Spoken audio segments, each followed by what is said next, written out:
Eke hallelujah.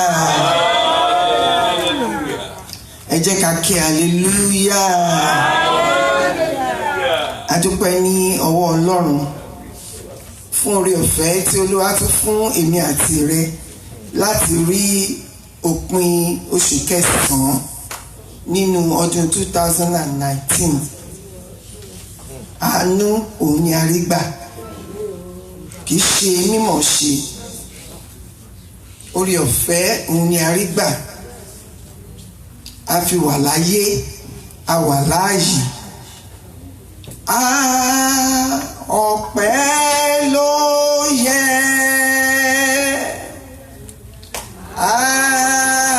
Ọpẹ́ ló yẹ. Àwa láyé, àwa láyé. Ọpẹ́ ló yẹ. Kì í ṣe pé a wà láyé nìkan, a wà láàyè, a wà láàyè wa. A tún ní oore ọ̀fẹ́ láti wà níwájú Ọlọ́run. Oore ọ̀fẹ́ ńlá ni. Ẹ jẹ́ ká wá bẹ̀rẹ̀ sí ní dúpẹ́ ní ọwọ́ Ọlọ́run. Ẹ̀yin ọmọ Ọlọ́run, ẹ jẹ́ ká dúpẹ́ nítorí pé kì í ṣe mímọ̀ ṣe, kì í ṣe agbára mi, kì í ṣe agbára rẹ, kì í ṣe agbára wa l'Olúwa fi dá wa sí títí di àsìkò yìí. Statistics sọ pé every hour in the whole world 6,000 people die every hour. A wà láyé, a wà láàyè wa. Olúwa tún fún wa ní oore ọ̀fẹ́ láti mọ ojúbọ rẹ̀, láti wà níwájú Ọlọ́run ọ̀gá ògo. Ẹ jẹ́ ká dúpẹ́ ní ọwọ́ Ọlọ́run. Bó tiẹ̀ jẹ́ yẹn lásán pé Olúwa ó pè mí wá sílé ní apá rẹ̀, ó mú mi mọ ojúbọ rẹ̀, ó jẹ́ kí n máa wá Ọlọ́run níbi tí Ọlọ́run kò sí. Ẹ jẹ́ ká dúpẹ́ ní ọwọ́ Ọlọ́run. Ẹ jẹ́ ká gbé Ọlọ́run ga ní àṣálẹ́ ìyẹn ọmọ Ọlọ́run.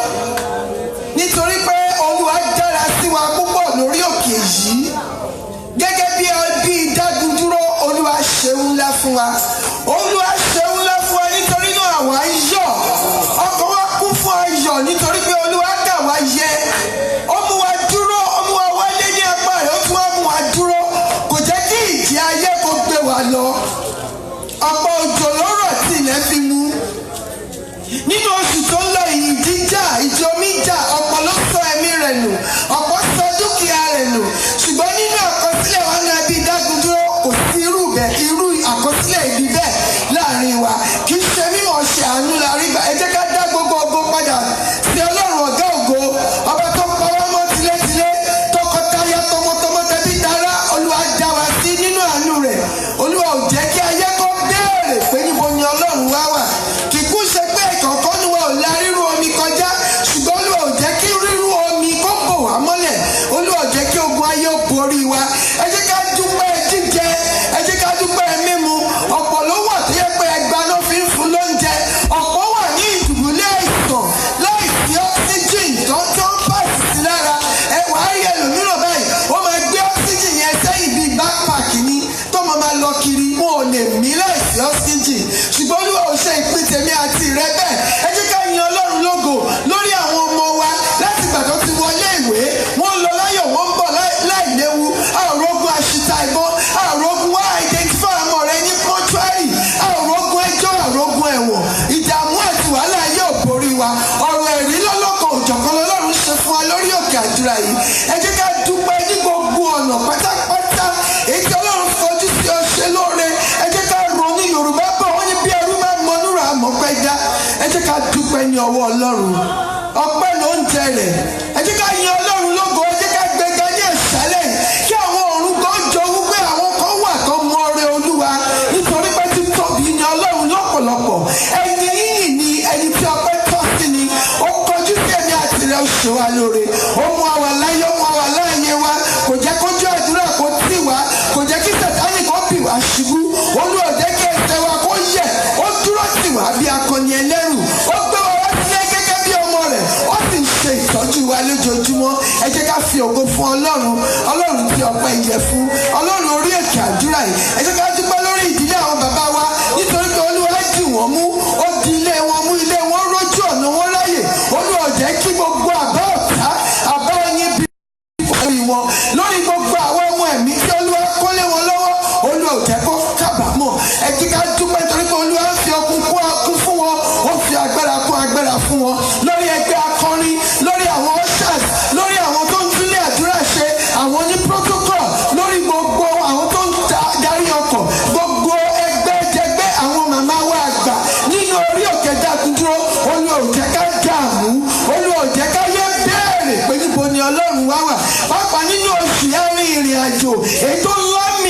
òkè dágun dúró, Ọlọ́run dẹ̀ fi títóbi agbára rẹ̀ hàn. Àwọn ẹnìkan kọ́ la ń ṣerú ẹ̀, ṣùgbọ́n mo mọ̀ pé ìdáwà ṣe lórí òkè yìí ó yàtọ̀ nítorí ìfẹ́ tí Ọlọ́run ní sí wa, nítorí ọwọ́ Ọlọ́run bẹ, agbára Ọlọ́run bẹ lórí òkè yìí.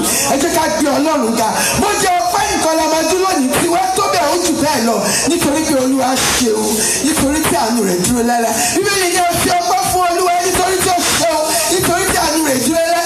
Jẹ́ kí gbogbo ẹbí dágun dúró ní wákàtí yìí, àwọn tó wò wá lórí fọ́nrán, àwọn tá a wà yín bí, ẹ jẹ́ ká dúpẹ́ ní ọwọ́ Ọlọ́run nítorí tí ó ṣeun, nítorí pé àánú rẹ̀ lórí wa kò dáwọ́ dúró, àánú rẹ̀ ó dúró láéláé, nítorí pé Ọlọ́run tí kì í dá májẹ̀mú ni, májẹ̀mú tó bá dá ní orí òkè yìí ó mú ṣẹ láti ìgbà dé ìgbà, láti ọ̀tun dé ọ̀tun. Òun ni Olúwa mú májẹ̀mú rẹ̀ ṣẹ. Ẹ jẹ́ ká gbé Ọlọ́run ga. Ọlọ́run á dá gbogbo ògo padà fún yín ní àṣálẹ́ yìí, nítorí pé a mọ̀ ọ́ lóore. Tìrẹ ni ọlá, tìrẹ ni ìyìn, tìrẹ ni ògo, tìrẹ ni ọlá, tìrẹ ni agbára fún ohun gbogbo tí à ń ṣe fún wa dáradára. A dúpẹ́ for the bad, for the good, for the ugly, because àwa mọ̀ pé ẹ̀yin Ọlọ́run ẹ̀ ń bẹ nínú ohun gbogbo. Ọlọ́run ìyanu, ọba tó ń dá ogun dúró, Yahweh lórúkọ rẹ̀. A gbé ọ̀gá ní àṣálẹ́ yìí, a dá gbogbo padà fún ọ nítorí pé gbé oṣù mẹ́sàn-án mi ní ìṣẹ́gun.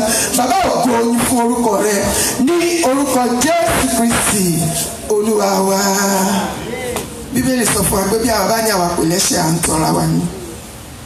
Ó ní òpùrọ́ ni wá, kò sí òtítọ́ kan ṣe nínú wa. Ṣùgbọ́n Bíbélì tẹ̀síwájú ní tí àwa bá jẹ́wọ́ ẹ̀ṣẹ̀ wa, aláàánú àti olójútó ni Ọlọ́run, yóò dáríjì wa, yóò sì mú gbà ṣe dídé wa nù kúrò. Nítorí bẹ́ẹ̀ ẹ jẹ́ ká bẹ̀rẹ̀ sí ní jẹ́wọ́ ẹ̀ṣẹ̀ wa. Gbogbo ẹ̀ṣẹ̀ lọ́rọ̀, lérò, ní ìṣe, èyí tí a ti fi mú ojú ògo Ọlọ́run bínú, èyí tí a ti fi mú ojú ògo Ọlọ́run gbolẹ̀, ẹ jẹ́ ká jẹ́wọ́ ẹ̀ṣẹ̀ wa níwájú Ọlọ́run. Mo fẹ́ kó sọ pàtó ohun tó ṣe. Yorùbá bọ̀ wọ́n ní ẹni tó burú mọ̀, ẹni tó ṣe nǹkan tí ò dá mọ̀. Olúwa mọ̀, ṣùgbọ́n Olúwa fẹ́ kó fẹ́nu ara rẹ̀ jẹ́wọ́, kó sì bẹ̀bẹ̀ fún ìdáríjì ẹ̀ṣẹ̀. Ẹ jẹ́ ká sọ fún Ọlọ́run. Bí wọ́n gan tó bó bá lóun mọ̀, olùfisùn wà tó ń fẹjọ́ wa sùn ní ìgbà gbogbo pé eléyìí ló tún fẹ́ ṣe báyìí fún nínú oṣù kẹwàá yìí, nǹkan báyìí ló ṣe, nǹkan báyìí ló ṣe. Ṣùgbọ́n torí pé àwa ni alágbàwí kan tó wà ní ọwọ́ ọ̀tún bàbá Olódùmarè, ẹ jẹ́ ká bẹ̀bẹ̀ nítorí ẹ̀jẹ̀ ọ̀wọ́n lọ́wọ́ ní tí a ta sílẹ̀ lórí òkè Káfárì, pé Olúwa fọ̀hún àánú sínú ayé mi ní àṣálẹ́ yìí. Àánú tó ń ṣògo lórí ìdájọ́, Ọlọ́run fi bí ayé mi wò ní àṣálẹ́ nínú crossover yìí. Ọlọ́run má jẹun wá lásán.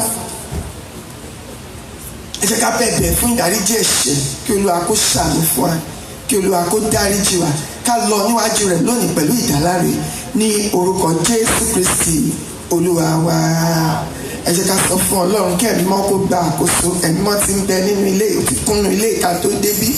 Ẹ jẹ́ ká sọ fún Ọlọ́run kí Olúwa rán àwọn ogun ọ̀run sọ̀kalẹ̀ pẹ̀lú wa, kán darapọ̀ mọ́ wa lónìí, ká má ṣe ṣe ohunkóhun nípa ti ara.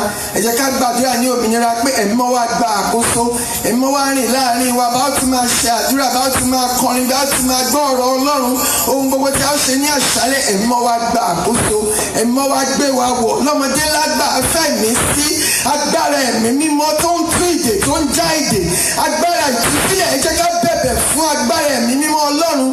Ẹ jẹ́ ká bẹ̀bẹ̀ kí Olúwa kó jọ nínú àánú rẹ̀, tàbá rí agbára kágbà tó Bíbélì níbikíbi tí àwọn ọmọ Ọlọ́run péjọ, síbẹ̀ ni àwọn ti Sátánì náà ló wà níbẹ̀. Ẹ jẹ́ ká sọ fún Ọlọ́run gbogbo agbára kágbára tá a wá nínú Kristi tí a kò rí lọ́wọ́lọ́wọ́ báyìí. Ẹ jẹ́ ká pàláṣẹ fún ọkọ̀ máa wọnú ìdè lọ. Gbogbo agbára kágbára, agbára olùfihàn, agbára aṣàdúrà jẹ́, gbogbo agbára ìdúró tí ò lè wọlé tó dúró lẹ́nu ọ̀nà pé tó bá ti ṣe tó gbàdúrà wa, tí Olúwa kó kó wọn sínú ìdè. Ẹ jẹ́ ká fi gbogbo àyíká àyíká gbòdò ilé Ọlọ́run lọ́wọ́, kó gbanú agbára ẹ̀mí mímọ́. Gẹ́gẹ́ bí ọjọ́ Pẹ́ńtíkọ́sì, kí náà ẹ̀mí mímọ́ sọ̀kalẹ̀ kó jó wọn run, kó wá gbé wa wọ̀, kó sọ àwa di alágbára. Kárí ìyanu nínú ìsìn ọjọ́ òní ní orúkọ Jésù Kristi Olúwa wa. Ẹ jẹ́ ká sọ fún Ọlọ́run, mo fẹ́ ká bẹ̀bẹ̀ fún àánú, torí pé àánú nìkan òun la lè fi rí ohun gbà ní ọwọ́ Ọlọ́run. A ti gbé September mi ní ìṣẹ́gun oṣù bàbàbà, àwa ti gbà, ẹ mọ̀ pé ní last month nǹkan tá a bẹ̀bẹ̀ ni pé oṣù bàbàbà, ire owó, ire ọmọ, ire àlàáfíà, ìfọ̀kànbalẹ̀, ìgbéga, àṣeyè, àṣeyọrí, òun ni ẹbí Dágundúró ní ọ̀kọ̀ọ̀kan àti gbogbo àwọn tó tọ́ mọ́ wa láò fi ṣe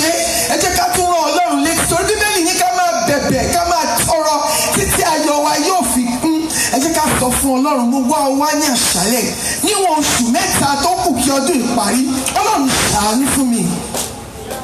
Ní òmìnira bẹ̀rẹ̀ sí sọ fún Ọlọ́run Olúwa àánú ni mo fẹ́ ní àṣálẹ́ kì í ṣe ti ipá kì í ṣe ti agbára kì í ṣe ti ọgbọ́n mi ṣùgbọ́n àánú tí wọ́n fi rin ìrìn àjò tẹ̀bí tará gbogbo wa ní orí òkè Dágúndúró tí wọ́n fi rin ìrìn àjò ní orí òkè yìí fún oṣù kẹta tó kù tẹ́ pé bí Bíbélì ní òpin tó sàn ju ìbẹ̀rẹ̀ rẹ̀ lọ ìpè This is the last quarter of 2019 Olúwa ò jẹ́ kó sọ mí sí owó kó sọ mí sí ọmọ kó sọ mí sí àlàáfíà kí n rí ojú rere Ọlọ́run kí n rí ojú rere ènìyàn tọkọtaya tọmọtọmọ tẹbí tẹrẹ gbogbo ibi tí máa dáwọlé ilẹ̀kùn àánú gbogbo ibi tí máa dá ilẹ̀kùn àánú kó bẹ̀rẹ̀ sí ní ṣe fún mi oṣù mẹ́ta tó kù kí ọdún ìkó parí ẹ jẹ́ ká fi lé Ọlọ́run lọ́wọ́ àánú Ọlọ́run àti ojú rere Ọlọ́run ní gbogbo ibi tí a bá lọ kí Olúwa kí ó fi ojú rere rẹ̀ kó fi kò wá lọ́nà ní gbogbo ibi tí a bá lọ ká rí ojú rere ènìyàn ká rí ojú rere Ọlọ́run ó yá gbọ́ àdúrà ní òmìnira Ọlọ́run ojú rere rẹ àti àánú nítorí pé bẹ́ẹ̀ni ní àsìkò àti ṣe ojú rere sí nítòótọ́ àkókò náà dé Ọlọ́run la wáwá àwọn òlẹ́lẹ́bọ̀ àwọn òní oníṣègùn Ọlọ́run ní ìgbẹ́kẹ̀lé wa Bíbélì jẹ́ sọ fún ọ ní àwọn tó dúró jẹ Olúwa Ọlọ́run yóò tún agbára wa ṣe ẹ jẹ́ ká sọ fún Ọlọ́run àánú àti ojú rere rẹ tí wọ́n fi rin ìrìn àjò 2019 parí ní ayọ̀ àti àlàáfíà tí wọ́n fi fi àṣeyè tí wọ́n fi lo àlùyọ ẹ jẹ́ ká bẹ̀bẹ̀ fún àánú wípé kí gbogbo àgọ́ wa kò di ọlọ́mọ nítorí Bíbélì ní ìyọ́ sí àgọ́ nínú ilé Olúwa gbogbo ẹni tó wojú Olúwa bàbá sọ̀rọ̀ àgọ́ kì í ṣe tí ọmọ nìkan gbogbo ohun rere tí Olúwa ti fi sí inú ẹ̀mí àti rẹ kí ọdún ìjọ parí a ní láti bí ní orúkọ Jésù Kristi ẹ jẹ́ ká bẹ̀bẹ̀ fún agbára àti ẹnu Ọlọ́run ojú rere ènìyàn ojú rere Ọlọ́run pé ká fi parí ìrìn àjò 2019 kí ọdún má ti ẹnikẹ́ni nínú wa lọ́mọdé lágbà lórí òkè Dágúndúró kí Olúwa kó ṣíjú àánú wò wá kí Ọlọ́run kó pa wá mọ́ ọdún 2019 kó parí ní ayọ̀ àti àlàáfíà ká má sọ rí ẹni kíkú ní àárín wa ẹ jẹ́ ká sọ fún Ọlọ́run ojú rere tá a fi gba ikú mi ní ìṣẹ́gun èyí tí a kì í ọ̀fìn rìn níjọ́ ẹbí ń pọ̀nà ojú rere Ọlọ́run àánú àti ààbò Ọlọ́run fún àwọn ọmọ wa àṣeyọrí ní ọ̀nà wa gbogbo ẹ jẹ́ ká lanu ká gba àdúrà kì í ṣe agbára àdúrà ló máa ń gbà ẹ jẹ́ ká sọ fún Ọlọ́run kó Olúwa kó ṣàánú fún wa kó Olúwa kó fi ojú rere bá wa pàdé ọdún yìí lọ sí òpin ká má ṣe ní ìpín nínú ìbànújẹ́ Bíbélì ṣàkóso fún wa ó ní kìkì ojú ẹni ó fi máa rí láti máa fi wọ èrè àwọn ìtàn búburú ó ní búburú kan kì í ṣubú lù wá bẹ́ẹ̀ ni àrùn karùn kì í sì máa gọ wa ẹ jẹ́ ká sọ fún Ọlọ́run Olúwa pa mí mọ́ tilẹ̀tilẹ̀ ọdún náà lọ sí òpin báyìí ó ti dé òpin báyìí ẹ jẹ́ ká sọ fún Ọlọ́run kí Olúwa kó jọ nínú àánú rẹ̀ kí ẹnikẹ́ni ẹbí dájú kó má ṣe sọnù ká má pàdánù ẹ̀mí ká má pàdánù ara ká má ṣòfò ẹ̀mí ká má ṣòfò ara ẹ jẹ́ ká gbé Ọlọ́run ga wípé Ọlọ́run nìkan ṣoṣo ọba tó tóbi ọba tó ń gbọ́ àdúrà nítorí pé àti fi ọ̀nà wa lé lọ́wọ́ ó dá mi lójú ipò ti gbọ́ àṣeyọrí òun la ó ṣe àyè òpin nǹkan tẹ́ ó sàn ju ìbẹ̀rẹ̀ ẹlẹ́ lọ the last 3 months in the year 2019 yóò sàn wá ní orúkọ Jésù ju ìbẹ̀rẹ̀ rẹ̀ lọ.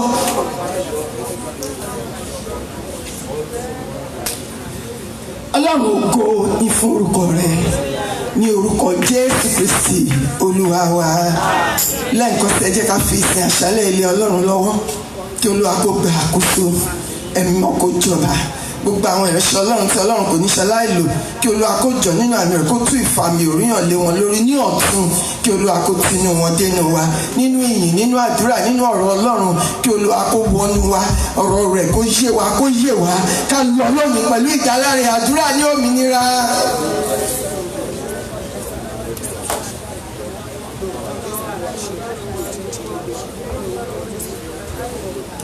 ní orúkọ Jésù Kristi Olúwa wa Ọlọ́run a dúpẹ́ ní ọwọ́ rẹ̀ bàbá gbọ́ ọpẹ́ wa fún orí ọ̀fẹ́ tó fún wa a gbé oṣù mẹ́sàn-án mi ní ìṣẹ́gun Olúwa gbà yín wa fún gbogbo ohun rere tẹ́ ń ṣe fún wa lórí òkè Olúwa gbọ́ ọpẹ́ wa à ń lọ nínú ìsìn Ọlọ́run máa bá wa lọ gbogbo ibi tá a ti nà pàdúrà sí Olúwa mú wọlé àṣẹ lọ.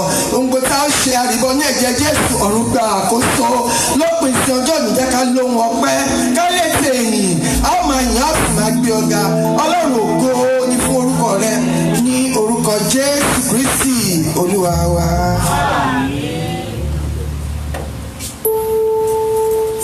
Hallelujah. A máa tẹ̀síwájú nínú ìṣọ́ òru ti àṣálẹ́ yìí nígbà tí a kọ nínú ìwé orin Ìràpadà 439.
ṣẹ́gun lọ nípasẹ̀ ẹni tó fẹ́ wa.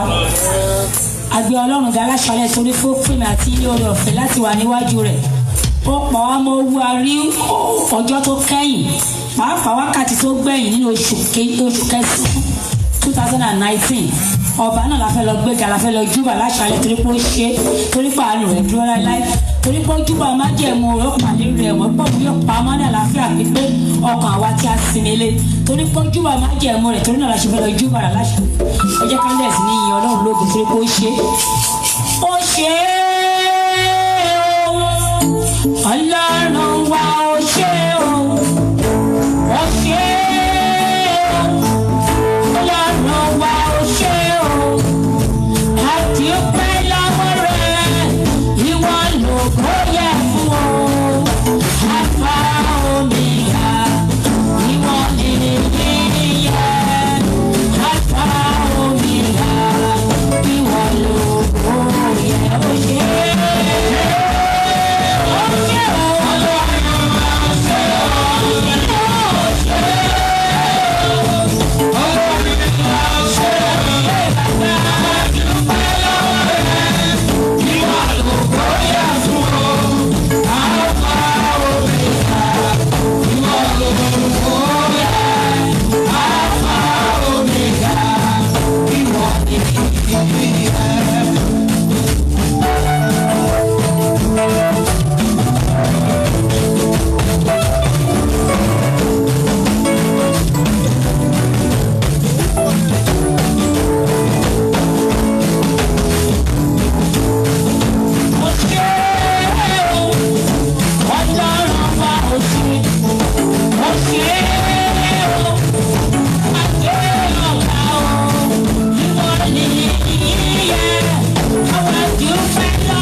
gba ọpẹ́ wa á máa tẹ̀síwájú wa bọ́ wa lọ ní orúkọ Jésù Kristi òun ni àjọsìn. Àmín.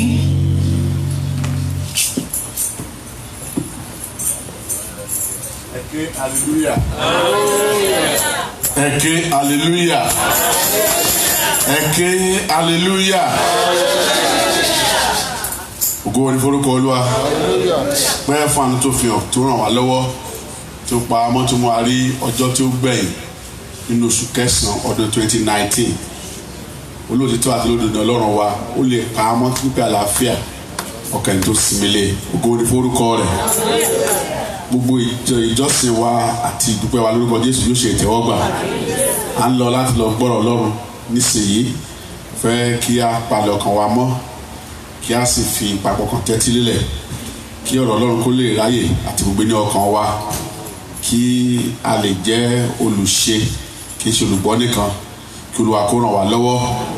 Àwọn tí Olúwa yóò lò fún àná bàbá wa olùṣọ́ àgùntàn Henry Ọ̀dẹ́nẹ́yẹ JP. Ẹ jẹ́ ká gbé Jésù ga nígbà tí wọ́n bọ̀ lórí òkè yìí. Ògo ni forúkọ Olúwa. Ògo ni forúkọ Olúwa.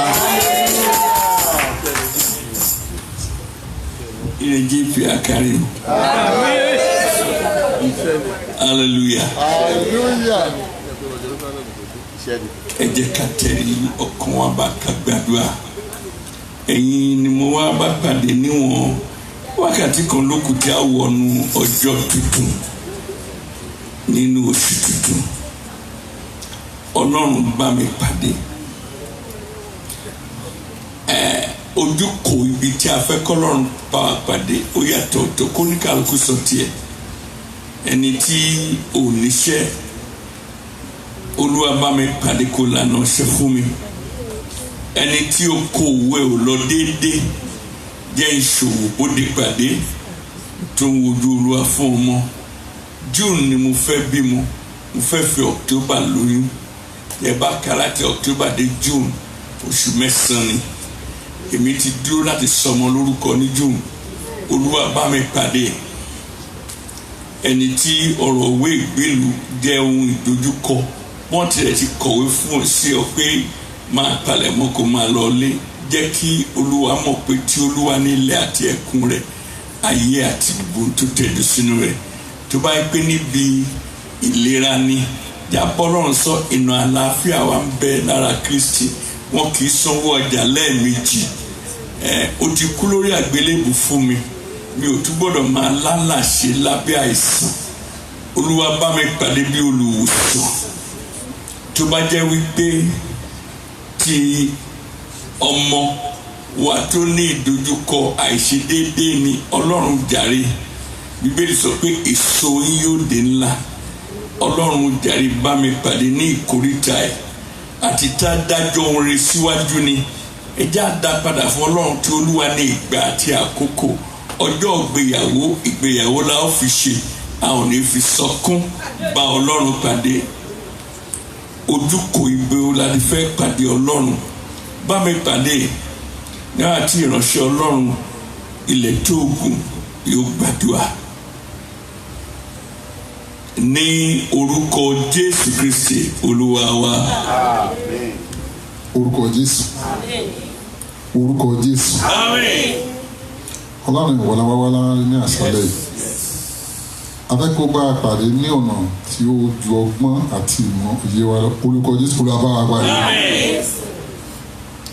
Ní oríṣi ọ̀nà gbogbo tá a ti bá Ọlọ́run sọ̀rọ̀. Pẹ̀lú ìgbàgbọ́ pé a mọ̀ pé Ọlọ́run lè ṣe é. Ní orúkọ Jésù kúrò bá wa pàdé. Àmín.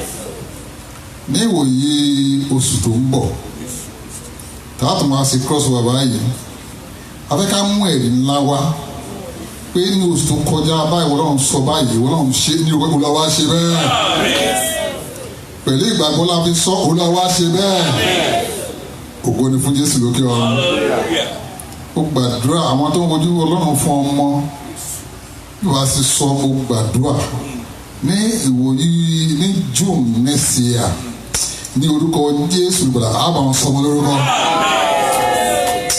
àbàwọn sọmọ lórúkọ nítorí pé ó ti pẹ́ afẹ́kọ̀ọ́ sọ di méjì kò sóhun tí Ọlọ́run ò lè ṣe ó ti ṣe jù bẹ́ẹ̀ lọ a rí ẹ̀rí dájú pé o lè ṣe é ní Olúwa ṣe bẹ́ẹ̀ àwọn tó ń wáṣẹ́ Ọlọ́run iṣẹ́ tó kéré Olúwa sọ ọ́ di ńlá àwọn tí ò ní sẹ́ra Olúwa kò ti sẹ́ fún wọn ìwé ìgbélú tó jẹ wá lẹ́kùn ní orúkọ Jésù Olùgbàlà ọ̀nà Ọlọ́run ó yàtọ̀ sí ọ̀nà ènìyàn àwa má lè di orúkọ rẹ o lágbára láti ṣe ohun gbogbo ìwọ Ọlọ́run tó ń múrí jáde nínú àìrí abẹ́kọ̀ọ́ fi ṣe ìyanu ká polongo orúkọ rẹ lórí òkè Olúwa fi ṣe ìyanu Ọlọ́run gbọ́ àdúrà ògo ni fún Jésù lókè ọ̀run náà ọ̀rọ̀ rẹ lónìí Olúwa bá wa pàdé àwọn èèyàn sì gbé ọ̀gá Jésù Olúwa wa. Àmín. Ẹ ṣé kò sá hallelujah Olúwa pé oṣù tí a fẹ́ wọnú ẹ̀ ní oṣù ìbùkún mo sì gbàdúrà ìbùkún Ọlọ́run á kárí gbogbo wa lórúkọ Jésù Kristi èèyàn lè ṣiṣẹ́ kó kó owó jọ ká pè ní alábùkún fún ṣùgbọ́n ọ̀tọ̀ ní ìbùkún ti ara ọ̀tọ̀ ní ìbùkún àtọ̀dọ̀ Ọlọ́run wa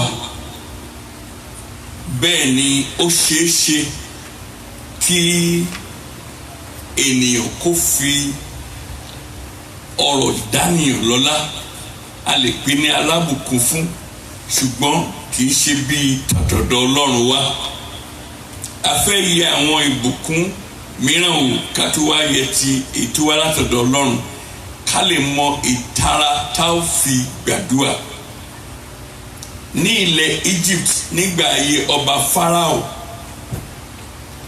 àwọn ènìyàn wà tí a pè ní olówó tí a lè pè ní alábùkún fún wọn ní owó bọ̀rọ̀ kìnní ni wọ́n kó owó jọ ọkàn wọn sinmi lé owó yẹn ṣùgbọ́n Bíbélì sọ nínú ìwé Jẹ́nẹ́sísì nǹkan kan ṣẹlẹ̀ sí owó tí irú ẹ̀ sì ń ṣẹlẹ̀ sí owó títí di àkókò tí a wà yìí ìwé Jẹ́nẹ́sísì orí 17 Genesis chapter 47 ẹ jẹ́ ká wo kí ni ẹsẹ̀ ìkẹẹ̀ẹ́dógún sọ Genesis 47 verse 15 ṣùgbọ́n mo gbàdúrà o ẹnì kọ̀ọ̀kan nínú wa ìbùkún Ọlọ́run á tọ̀ wá wá lórúkọ Jésù Kristi àtọmọdé àti àgbà a ó rí ọwọ́ ìbùkún Ọlọ́run ní oṣù tí a fẹ́ wọnú ẹ̀ lórúkọ Jésù Kristi. nígbà tí owó sì tán ní ilẹ̀ Íjíbítì àti ní ilẹ̀ Kénáánì gbogbo àwọn ará Íjíbítì tọ̀ Jósẹ́fù wá wọ́n sì wí pé fún wa lé oúnjẹ nítorí kíli àwa ó ṣe kú ní ojú rẹ owó sáà tán. owó tán Bíbélì òyìnbó ó pè ní money failed owó kùnà tí owó bá ti tán owó tí a fi akitiyan kójọ owó tí a fi ọgbọ́n kójọ owó tí a fi jìbìtì kójọ tó bá tán àwa tọ̀ ẹni tí Ọlọ́run bùkún lọ nítorí ìbùkún Ọlọ́run kì í tán alábùkún fún ni wọ́n pe Joseph ẹlẹ́wọ̀n ni lánàá bẹ́ẹ̀ ni ẹrú ni ṣùgbọ́n Ọlọ́run wa ń bẹ lọ́run ó ń ṣe bí ó ti wù ú kò sẹ́ni tí tó bá fẹ́ fìyàn joyè kì í pègbìmọ̀ tọ́lọ́run bá fẹ́ bùkún yàn kì í pẹ́ nìkan jọ pé kí ni opinion yín nípa ẹ̀ ó wù ú láti sọ ẹlẹ́wọ̀n àti ẹrú di alábùkún fún irú ìbùkún bẹ́ẹ̀ ni mo ń tọrọ á kárí gbogbo wa lórúkọ Jésù Kristi àwọn ìbùkún téèyàn ń lò ẹ máa wá ẹnì kankan pé orísun ẹ̀dá ẹ ò ní rí ìbùkún tí àwọn kan wá ní it has no generational reference kò ní sí ẹnikẹ́ni nínú ìran yín tó ti nírú ìbùkún bẹ́ẹ̀ l'Olúwa máa ṣe fún wa lórúkọ Jésù Kristi mo máa ń ka ìtàn àwọn olówó nítorí ẹgbẹ́ téèyàn bá fẹ́ kó lèèyàn ń darapọ̀ mọ́ mo ka ìtàn arákùnrin kan wọ́n pè ní Rockefeller ó kú ní ọdún 1937 ló kú òun ni ẹni àkọ́kọ́ Nigerian to American tó máa di billionaire àtọmọ kékeré ló ti ń lówó ẹ̀bọ̀ janitor ni sanctuary keeper ni wà náà tó tún church ṣe bẹ́ẹ̀ ni Sunday school teacher ni títí di ọ̀la owó ẹ̀ sì wà wọ́n ní Rockefeller Foundation millions ló ń fi fún àwọn èèyàn ó débì kan pẹ̀lú ọlọ́run olúwa àrífín ló máa jẹ́ pé kí wọ́n máa gba ìdámẹ́wàá kí mi máa gba ìdá mẹ́sàn-án ṣe bí wọ́n ló fún mi lówó yìí ó wá yí padà ó ní ìwọ máa gba ìdá mẹ́sàn-án kí mi máa mú ìdá mẹ́wàá owó yìí ó sì tán irú ìbùkún bẹ́ẹ̀ ni mo ń tọrọ fún yín hallelujah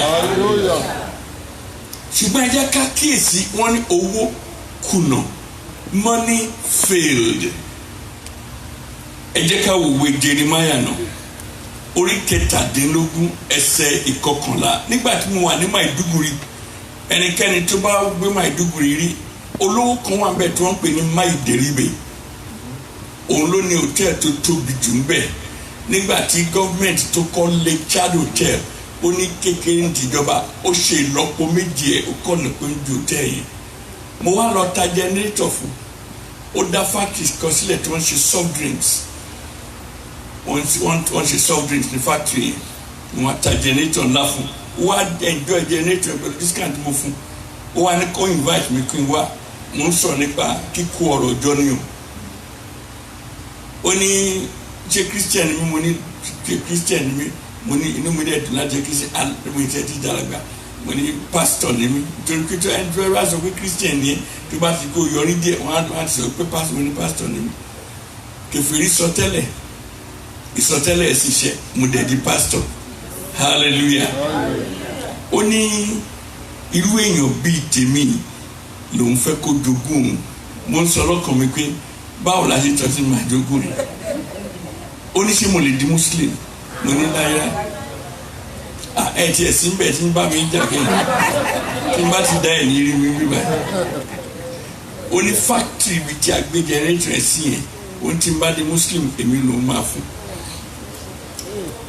Jeremiah orí 17 ẹsẹ̀ 11 Jeremiah chapter 17 verse 11 ó ṣeé ṣe kẹ́lòmíì sọ pé báwo ni Olúwa ṣáà sọ pé àwa la ó jọrọ àwọn kèfèrí èèyàn lè twist bíbélì bẹ́ẹ̀ kì í ṣe irú ọ̀rọ̀ bẹ́ẹ̀ yes ma.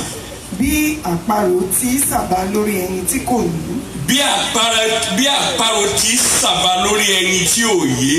bẹ́ẹ̀ gẹ́gẹ́ ni ẹni tí ó kó ọrọ̀ jọ ṣùgbọ́n kì í ṣe ní òdodo. ẹ ṣe ẹ tẹ̀síwájú mà. yóò sì fi sílẹ̀ lágbede méjì ọjọ́ rẹ̀ àti ní òpin rẹ̀ yóò jẹ́ àṣírí. ẹ ṣe ara ìbùkún nìyẹn ó lọ kó ẹyin àparò ẹyin ẹlẹ́yin ó kó wá kémi sàbálẹ̀ lórí ó ní lágbede méjì ayé ẹ̀ ó ní a ó sì mú ẹ̀mí ẹ̀ lọ lórúkọ Jésù Kristi ni mo gbàdúrà ìbùkún Ọlọ́run tí a tọrọ nínú oṣù á kárí gbogbo wa lórúkọ Jésù Kristi mo ní á kárí gbogbo wa lórúkọ Jésù Kristi kí ni àwọn ohun tó sopọ̀ mọ́ ìbùkún àtọ̀dọ̀ Ọlọ́run wa àkọ́kọ́ la ó rí nínú ìwé òwe orí 10 ẹsẹ̀ 22 Proverbs chapter 10 verse 22 àwọn nǹkan kan wà tó rọ̀ mọ́ ìbùkún látọ̀dọ̀ Ọlọ́run wa Proverbs chapter 10 verse 22 àwọn nǹkan tó rọ̀ mọ́.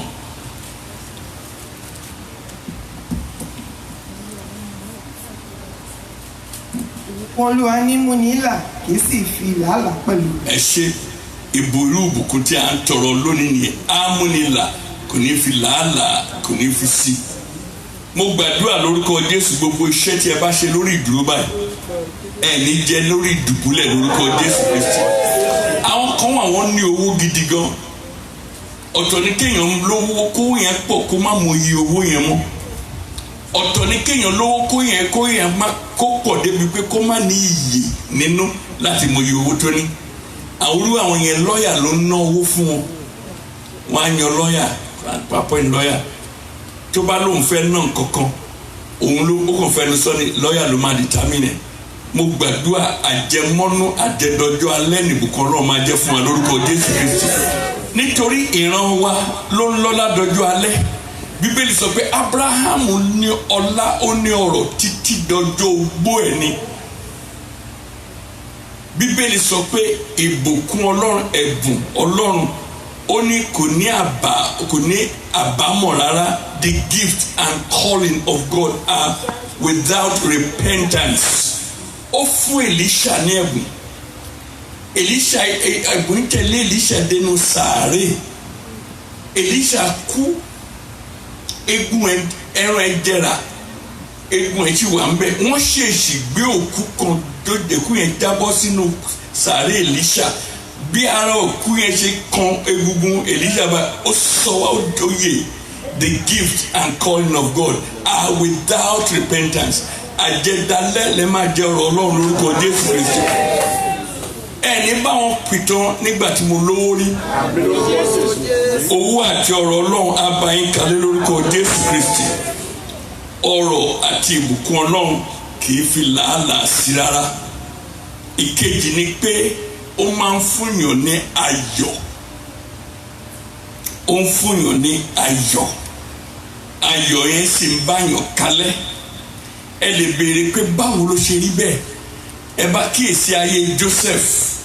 Ẹ rí i pé ó wà ní ààyè méjì tí ò yẹ kó ní ayọ̀ rárá.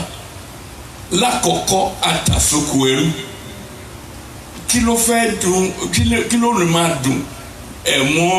Kí ló lè máa mú kí inú ẹrú dùn? Ẹrú tiẹ̀ tún burú ju ẹlẹ́wọ̀n lọ. Nítorí àti aṣọ ẹrú àti ẹ̀mí ẹ̀ tó lówó ẹ̀ ni. Ṣùgbọ́n nítorí alábùkún fún látọ̀dọ̀ Ọlọ́run ní Joseph láàyè ẹrú ayọ̀ sì kúnnú ẹ̀. Ẹ lè wá bèèrè lọ́rùn pé báwo ni mo ṣe mọ̀? Ayọ̀ kúnnú ẹ̀ débi wípé ó fi gbogbo ara ń ṣiṣẹ́ ọ̀gá ẹ̀ kíyèsí pé mo láti ìgbà tí o ti délé ìwà arákùnrin gbogbo ohun tí o ń dáwọ́lé pátápátá ló ń yọrí sí eré. Ó wá promote ẹ̀. Ó ní mo fi ẹ́ ṣe alákòóso gbogbo ilé pátápátá. Ìyàwó mi nìkan ṣo ni mo yà sọ́tọ̀ kókó má fọwọ́ kàn. Bó ṣe fi ṣe alákòóso tó kò change orúkọ ẹ̀ kò change status ẹ̀ ẹrú lẹ́rú ń jẹ́ ṣùgbọ́n ayọ̀ kúnnú ẹ̀ nítorí pé ó jẹ́ alábùkún fún. Ló fi jẹ́ pé Bíbélì sọ wípé a rí adùn nínú ìkorò. Ó ní ìṣúra ń bẹ nínú ohun èlò amọ̀. Mo gbàdúrà lórúkọ Jésù Kristi kò sí gbogbo náà ṣe lè farasin tó ní October yìí ògo Ọlọ́run á bú jáde nínú ayé wa lórúkọ Jésù. Ire Ọlọ́run á wá wa kàn lórúkọ Jésù. Tí èèyàn bá dẹ̀ ti ní ìbùkún Ọlọ́run ó máa ní ààbò tó dájú. Protection. Malachi orí 3 ẹsẹ̀ 9 àti 11. Mo ń sọ èyí fún wa ká lè mọ̀ bá a ṣe máa fi ìtara gbàdúrà. Kókó àdúrà 2-3 làwọn alákòóso ni wọ́n fún mi láti gbà. Lẹ́yìn yẹn wọ́n ti ṣètò àwọn ìránṣẹ́ Ọlọ́run míì tó máa gbàdúrà lẹ́yìn yẹn. Ẹ jẹ́ ká kíyèsí kí ni Málákì sọ̀nà orí 3 ẹsẹ̀ 9 àti 11. Ẹ mú gbogbo ìgbà mẹ́wàá wá sí ilé Ọlọ́run ìṣúra kí oúnjẹ bá lè wà ní ilé mi.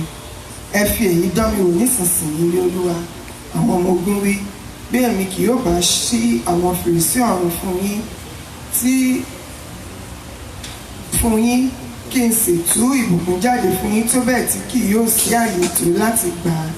Èmi ó sì bá jẹnu wí nítorí yín. Òun kì yóò sì run èso ilẹ̀ yín. Bẹ́ẹ̀ ni àjàrà yín kì yóò rẹ̀ dànù lé Olúwa àwọn ọmọ ogun wí. Àmín. Òbí tí a ti ń gba sálárì ò mátà. Tí Olúwa bá ti dáwọ́ lé ó ti di orísun ìbùkún fún wa. Ó lé mi ó bá kòkòrò ajẹrunwí protection guarantee nìyẹn security nìyẹn. Ẹ bá máa gba sálárì yín kó yẹ pé chẹ́ẹ̀kì Hammer Memorial ló ń kọ́. Ìbá jẹ́ Reliant Energy ló ń kọ́. Ibi tó ti ń wá ò mátà. Ọlọ́run á ti pàdé ẹ̀ bá á ti dáwọ́ lé á ti di orísun ìbùkún. Currency yẹn á ti wá change á ti di currency ọ̀run. Mo máa ń sọ pé tọ́lọ́run bá bùkún yàn tí ẹ bá mú ìbùkún yẹn lọ sí báńkì conversion rate ẹ kò lẹ́gbẹ́ ẹ ò sí nǹkan tẹ́ lè fi wé hallelujah.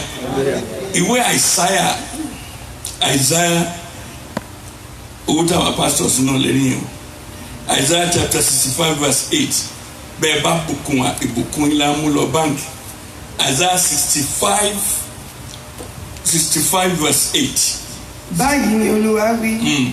Gẹ́gẹ́ bí a ti rí ọtí wáìnì tuntun nínú ìdí èso àjàrà tí a sì ń wí pé má ṣe bà á jẹ́ nítorí ìbùkún ń bẹ nínú rẹ̀. Bẹ́ẹ̀ ni èmi ó ṣe nítorí àwọn ìránṣẹ́ mi kí èmi kí ó má bàa pa gbogbo wọn run. Ẹ ṣe tọ́lọ́run bá bùkún yàn ó ní á dàbí ìkòkò tó ní wà nínú á ní ẹlẹgẹ́ ni o ẹ ra gbé o ẹ má jẹ́ o fọ́ o àwa di má fọwọ́ kan fún ọ̀tá adìẹ yìí ju ọlọ́run ẹni tó bá pè ní alábùkún fún ọlọ́run hallelujah báwo la ṣe wá ń gba ìbùkún ọlọ́run yìí báwo la ṣe ń gba ìbùkún ọlọ́run yìí lákọ̀ọ́kọ́ tí ẹ bá ti tẹ̀lé àṣẹ ọlọ́run nípa ìbùkún olúwa sọ ó ní ká bùkún àwọn ìyá àti bàbá tó bí wa bí ìyá àti bàbá bá sì ti kú ẹ wá àwọn àgbàlagbà tó yí ń ká kẹnọwọ́ sí wọn bàbá rí ẹnìkankan ló wá ń bí báyìí tí màmá ti ṣẹ̀ ọ́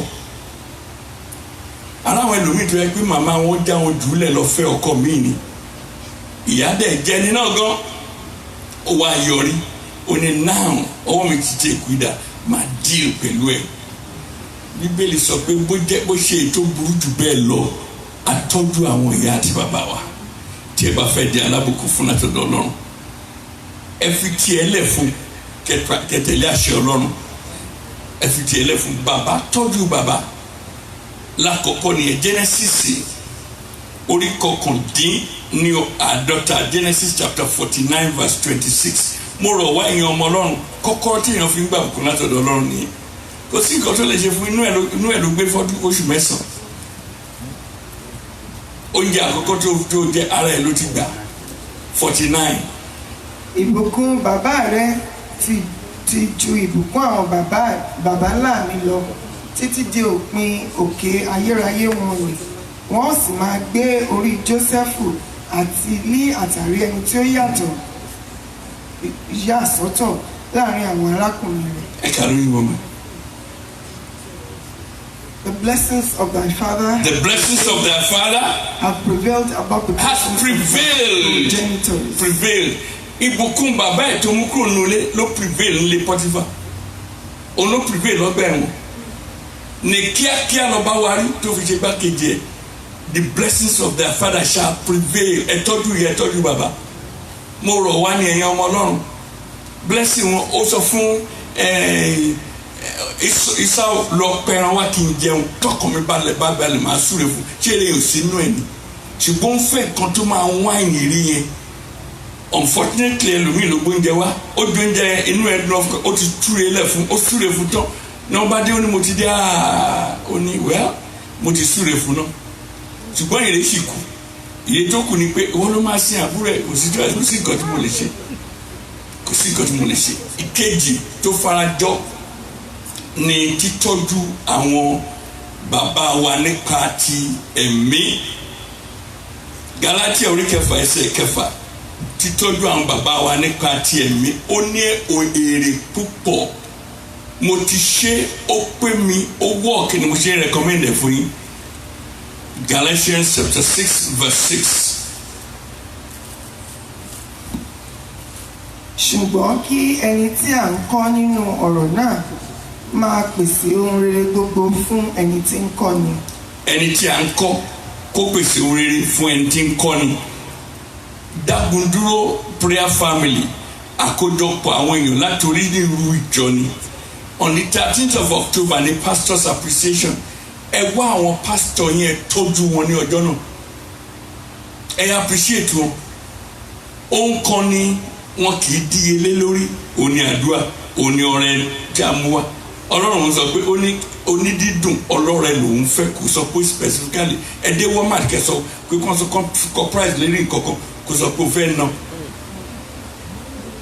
ṣùgbọ́n àwa ná ọrẹ ń bíbá ẹni àná ní wọ́n ti dé òun tí wọ́n bẹ̀rẹ̀ sí ní ṣe owó nìyẹn wọ́n sì máa bu owó nìyẹn ìgbà tí $5 lọ́wọ́ mi kẹ́tì ẹ̀ jẹ́ kí n sinmi níwájú Ọlọ́run ẹ tọ́jú àwọn ìránṣẹ́ Ọlọ́run ẹ̀yin ọmọ Ọlọ́run ó pé ìwé Fílípì orí 1 Fílípì orí 4 ẹsẹ̀ 15 Philippians chapter 4 verse 16 through 19 ẹ kíyèsí òǹkùn tí Paul apostle sọ nìyí. nítorí ní Tẹsalóníkà gidi ẹ̀yin ránṣẹ́ ẹ sì tún ránṣẹ́ fún àìní mi kì í ṣe nítorí tí èmi ń fẹ́ ẹ̀bùn náà ṣùgbọ́n èmi ń fẹ́ èso tí yóò máa di púpọ̀ nítorí yín yes. ṣùgbọ́n mo ní ohun gbogbo mo sì ti di púpọ̀ mo sì kún nígbà tí mo ti gba nǹkan wọn ni tí a ti rán láti ọ̀dọ̀ yín wá lọ́wọ́. Epafroditu ọ̀rẹ́ olóòórùn dídùn ẹbọ ìtẹ́wọ́gbà tí í ṣe inú dídùn gidigidi sí Ọlọ́run, ṣùgbọ́n Ọlọ́run mi yóò pèsè ní kíkún fún gbogbo lẹ́yìn tí wọ́n tọ́jú ẹ̀ tán ó ní náà Ọlọ́run yóò pèsè gẹ́gẹ́ bí ọ̀rọ̀ rẹ̀ nínú ògo nínú Kristi gẹ́gẹ́ bí ọ̀rọ̀ Ọlọ́run nínú ògo ní Jésù Kristi.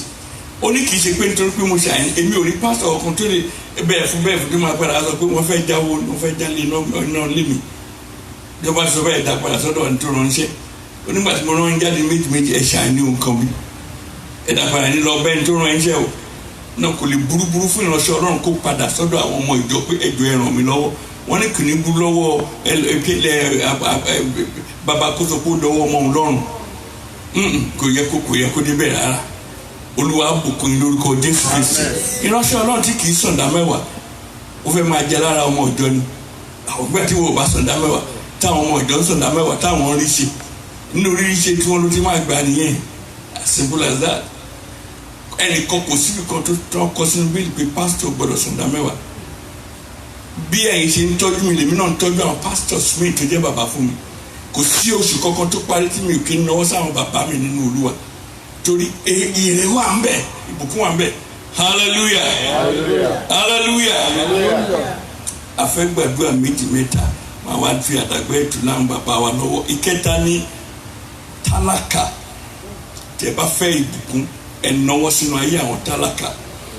Ìwé Òwe orí 22 ẹsẹ̀ 9 Bíbélì sọ pé ẹnikẹ́ni tó bá náwó sí tálákà ó ní èmi Olúwa lẹ́wìn èmi ó sì san padà fún yín èmi lẹ bọ́rò èmi ó san padà fún yín. Tí n bá ka àárín yẹn máa wò pé Ọlọ́run máa kù iṣẹ́ o báwo ló ti lè sọ àti taniwá tí a máa yá Ọlọ́run lówó taniwá ṣùgbọ́n ó fi oníṣẹ́ o bá ti fún tálákà èmi ló yá lówó èmi ó wín èmi ló wín èmi ó san padà yẹsùn.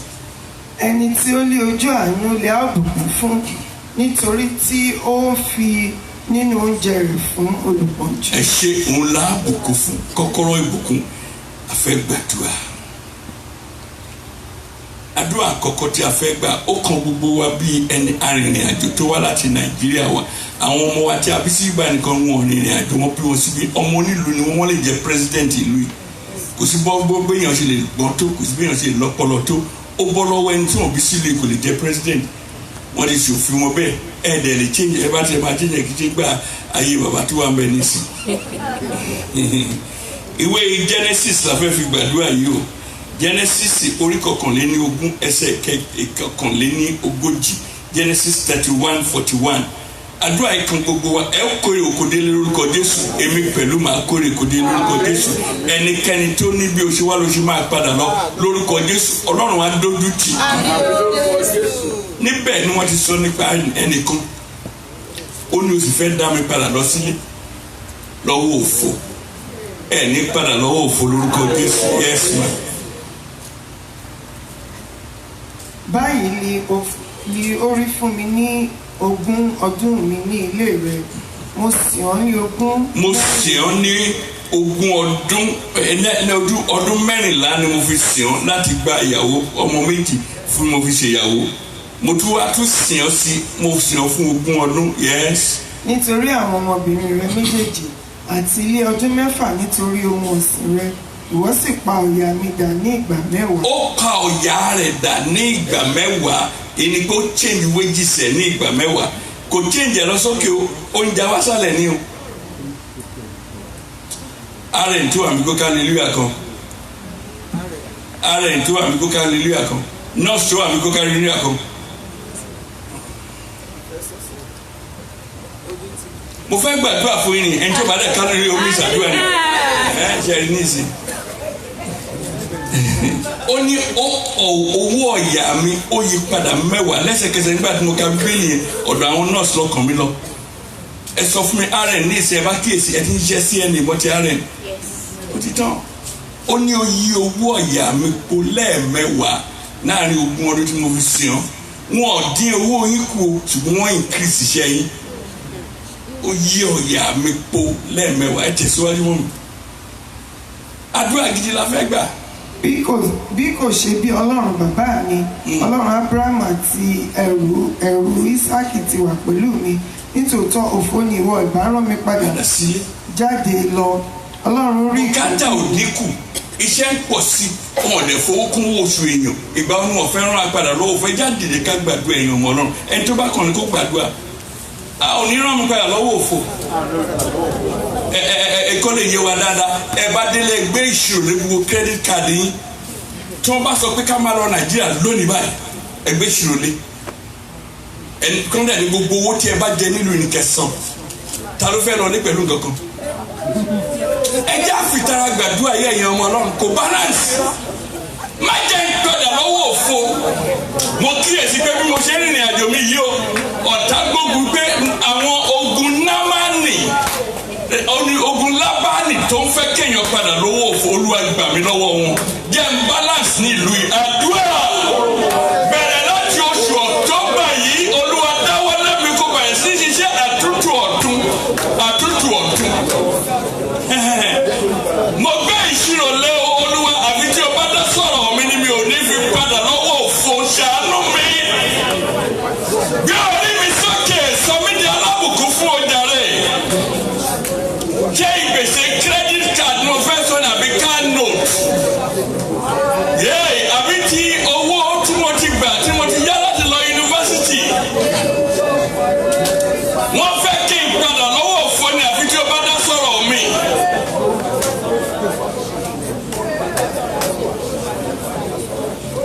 ní orúkọ Jésù Kristi olúwa wa.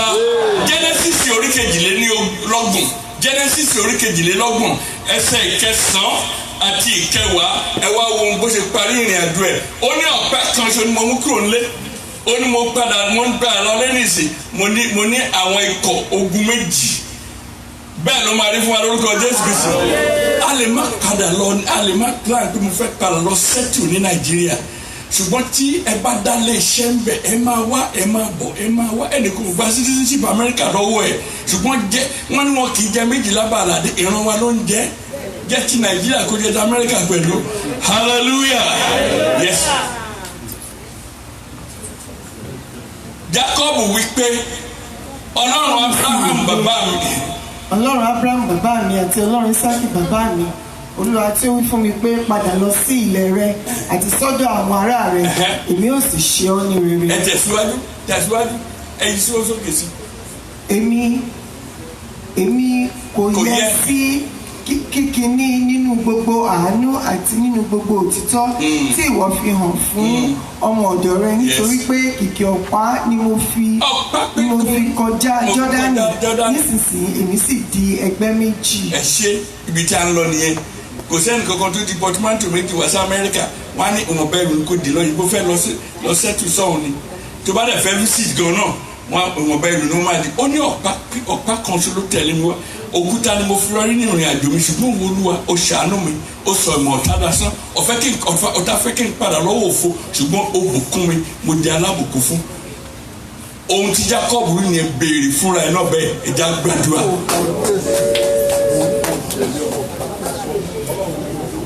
bí o ṣe bùkún Jacob ní ilẹ̀ àjèjì bí o ṣe bùkún Ísákì ní ilẹ̀ àjèjì Olúwa bùkún mi o tọmọtọmọ tẹbítẹbí tààtà ó ti pé October ní oṣù ìbùkún ní orúkọ Jésù Kristi Olúwa wa. Ẹ́sítérì oríkejì ẹsẹ̀ kẹrìndínlógún àdúrà méjì pé lókùn tí a máa gbà oṣù yìí oṣù October nǹkan kan ṣe ẹnu ayé Esther Ọlọ́run kan náà lánàá òun kan náà lónìí òun kan náà ti di ayérayé. Esther chapter 2 ní oṣù October nǹkan kan ṣẹlẹ̀ sí Esther tí a fẹ́ béèrè pé kó ṣẹlẹ̀ sáwà náà pẹ̀lú 2:16 and 17 Esther.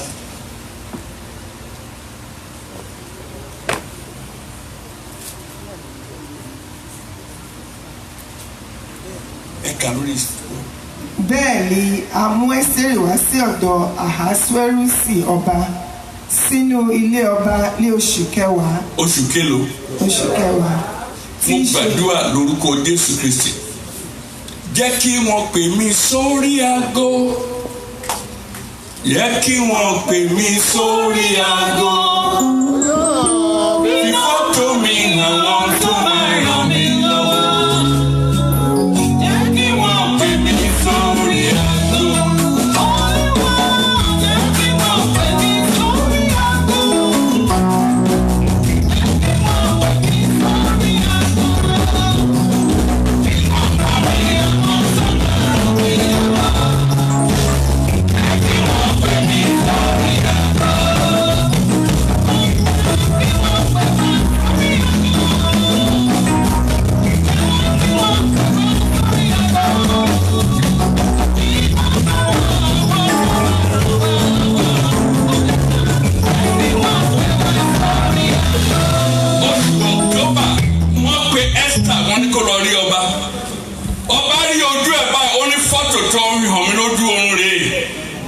Wọ́n ní ọmọ àjòjì ni ó ní kò sí ètò kan mi tí mo fẹ́ fẹ́ rèé. A ó gbàdúrà pẹ̀lú ìta níbi àyè ńlá jẹ́ kí wọ́n mú orúkọ mi lọ síbẹ̀.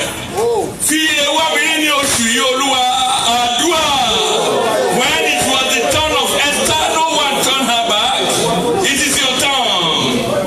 October ni oṣù October ni it is your turn. Èmi ló kàn láti gba ire Ọlọ́run, èmi ló kàn. Jẹ́ kí wọ́n pè mí níbi àyè ńlá. Fi fọ́tò mi hàn wọ́n bí o ṣe fi fọ́tò Esther hàn bá.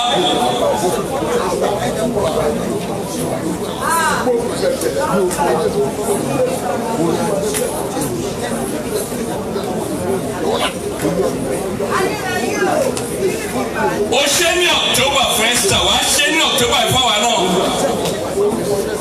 Ibi táyé ò lérò pé mo máa dé níbi àyè ńlá Olúwa fà mí débẹ̀.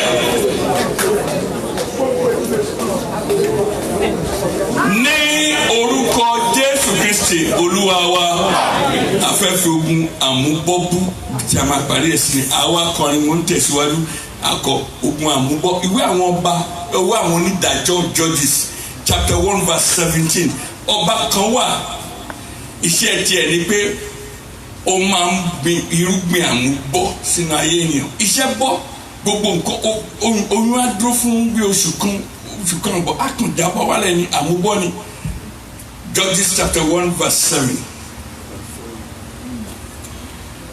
Adóníbésékì sì wí pé bẹ́ẹ̀ni bíbélì ṣe pé gan nìyẹn.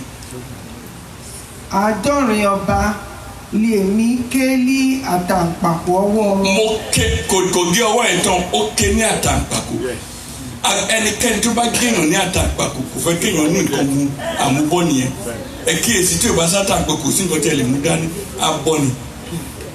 a fi tára gbàdúrà ogun wo ló ń dì mí lọ́wọ́ tí o tó ń jẹ́ kí àmúbọ́ sáni bọ̀ àmúbọ́ ni kí èsì ayé wa jẹ́ ká wà ayé wa kí ló ń mú mi ní àmúbọ́ ọba burúkú wo ló ń géèyàn ní àtàǹpàkò tí kì í jẹ́ kéèyàn mú nǹkan dún iṣẹ́ ń bọ́ òwò ń bọ́ àǹfààní sọnù mọ́ mi lọ́wọ́ olúwo jàre bá mi ṣẹ́gun ẹ̀ ní oṣù yìí oṣù September ni kò jẹ́ kí n wọnú oṣù tuntun kí n máa mú nǹkan kó máa dìmú gírígírí àdúrà.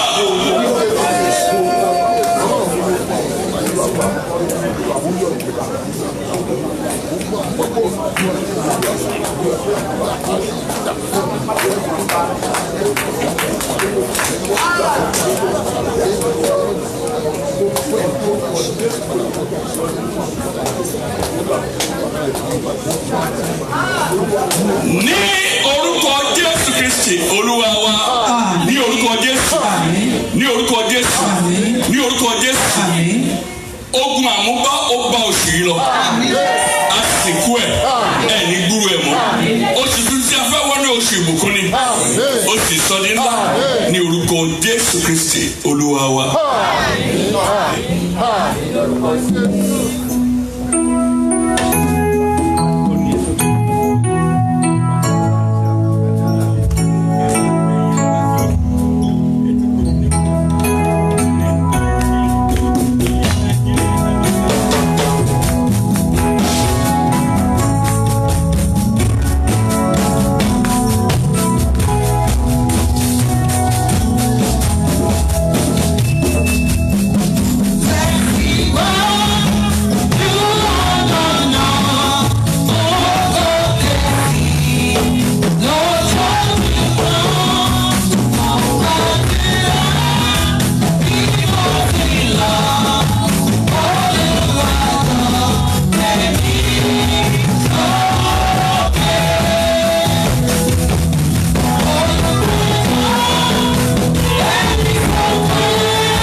ní ìdúró a lọ láti lọ gba àwọn àdúrà wọ̀nyí. Nígbà tí n bá gbàdúrà tán bí a ti kọ sílẹ̀ ní èyí, evangelist Ọpẹ́ Adéwùmí yóò wá gbàdúrà fún àwọn tí wojú lọ àfúnbísí àti rẹ̀ sí àti àwọn ọmọ wa.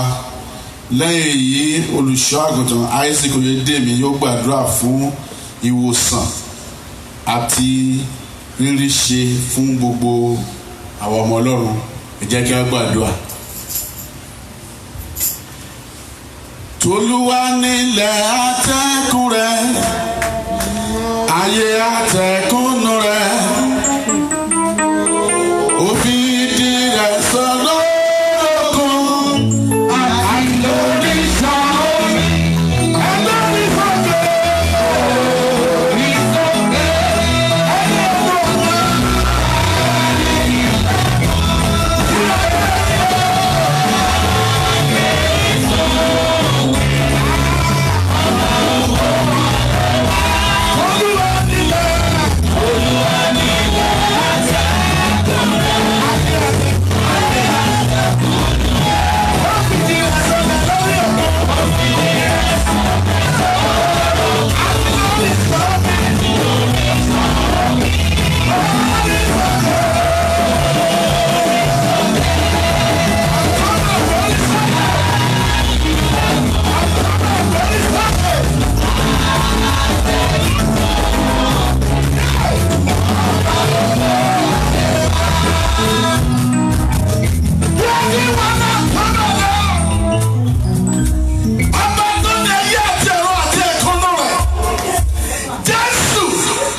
ní orúkọ Jésù Kristi Olúwa àti Olùgbàlà wa. Àmín, àmín, àmín lórúkọ Jésù.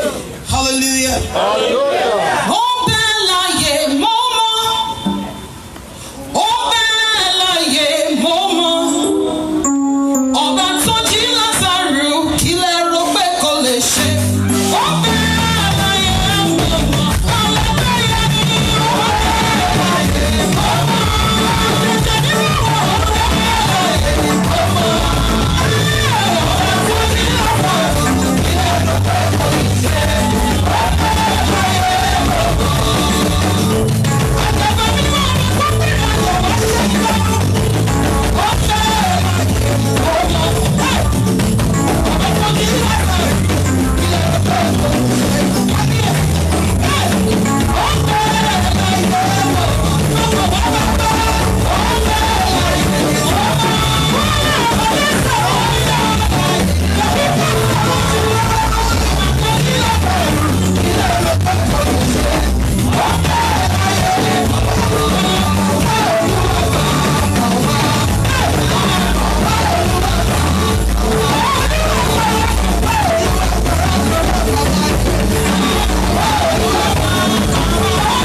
jùrùjùrù. Ó ní kò sí ní ìtumọ̀ ṣùgbọ́n Olúwa fọhùn. Ayé sì ní ìtumọ̀. Omi bọ́ sí àyè rẹ̀, ilẹ̀ bọ́ sí àyè rẹ̀. Ohun tí ò ní ìtumọ̀ bẹ̀rẹ̀ sí ní ìtumọ̀. Òkùnkùn gbá tirẹ̀ lọ, ìmọ́lẹ̀ sì jọba. Ọlọ́run máa gbàdúrà lórí òkè yìí. Àpáta ayérayé ẹni mímọ́ Ísírẹ́lì, ọba ṣèkámákù, Ọlọ́run àwọn ọlọ́run, Ọlọ́run àwọn wòlíì ìgbàanì, ẹ̀rí ńlá tó jọba lọ́wọ́lọ́wọ́. Mo pè yín lónìí, kí ni ohun tí ò ní ìtumọ̀ ní ayé àwọn tí ó wà níbí báyìí? Ó yá bẹ̀rẹ̀ sí ní gbọ́ ìtumọ̀. Ó yá ibo ni àlàfo wà, ọ̀run kí ó ti lónìí. Níbo ni a ti ń sọkún? Orúkọ Jésù, ó yá dáhùn sí. Gbogbo ẹni tó ń sọkún ọmọ, ó yá ẹja ọmọ lórúkọ Jésù. Àgàn kó tọwọ́ àlàbò sùn. Ó ọlọ́mọyún kò bí wẹrẹ. Ó dáná gbogbo ẹni tó lòun gbàdúrà tó sọ wípé kò ní ṣe ṣe. Mo gbàdúrà lórúkọ Jésù, ẹja nìfimú. Wọ́n ní ká ẹja nìfimú. Ẹni sọ wípé ẹ ò ní finú ṣoyún, ó dá lójú rẹ̀, ẹ ò fẹ̀yìn gbọ́mọ. Mo gbàdúrà nítorí pé Ọlọ́run fún yín ní inú láti gbé ọmọ. Ẹ sì ń jẹun, ẹ sì ń jẹun. Oúnjẹ ò jáde kúrò níbi tí ó yẹ kó wà. Ó dáná àṣẹ náà ni mo pa lónìí. Gbogbo inú tó yẹ kó gba ọmọ. Nítorí ọ̀rọ̀ Ọlọ́run lónìí, wípé ìjẹ́ mo lè mú wá sí ipò ìlóyún, kí n má mú wá sí ipò ìrọbí. Ọlọ́run mo gbàdúrà lónìí, gbogbo ẹni tó ti lóyún ẹ̀ ò ní ní ìṣẹ́nu. Lórúkọ Jésù, ọmọ ò ní kú wọn yín nínú. Mo wá gbàdúrà fún gbogbo àwọn ọmọ. Gbogbo ẹbí ọmọ tó ń bẹ lábẹ́ ohùn mi lónìí, aṣọ ìbora ni ọmọ jẹ. Ayé ò ní ká kúrò lójijì. Wá àpò lákàjá aláfihàn ìsà àìjì. Ọlọ́run máa gbàdúrà. Gbogbo ẹni tó ní pé orísun ayọ̀ wa kò gbẹ. Lórúkọ Jésù, Ọlọ́run fi kún bẹ̀ wá wọ̀. Bíbélì ní pé ká má jẹ́ kí àjẹ́ kí ó wà láàyè. Ẹnikẹ́ni tó ń fi wá sùn káàkiri, tó ní ògùn àwọn ọmọ wa ń bí wọn nínú. Ó dáná lórúkọ Jésù. Bí ẹran ní ìsìnkú ẹkú òjijì. Lórúkọ Jésù, Olúwa fi kún bẹ̀ wá wọ̀. Gbogbo ọmọ tí Ọlọ́run tún pè mọ́ wa ní Dagunduro Harvest Point Ministry, ọmọ ológo ni wọ́n ò ṣe. Ikú ò ní jí wọn pa. Àìsàn ò ní sọ wọ́n lọ́dọ̀. Ayé ò ní já wọn gbà lójijì. Ire wọn yóò ṣojú wa. Ó dáná gbogbo ẹni tó ń gbọ́ òun mi lónìí. Nígbà tí ayẹyẹ àwọn ọmọ yín bá dé, a ò ní fi mọ́tò yín represent wa. A ò ní fi mọ́tò wọn represent wa. Ire ayọ̀ wọn aṣojú wa. Ọlọ́run ẹ̀ ṣe nítorí pé ti gbọ́ àdúrà. Ògo ni forúkọ yín lókè ọ̀run. Ní orúkọ Jésù Kristi ti Násárẹ́tì ni a gbàdúrà.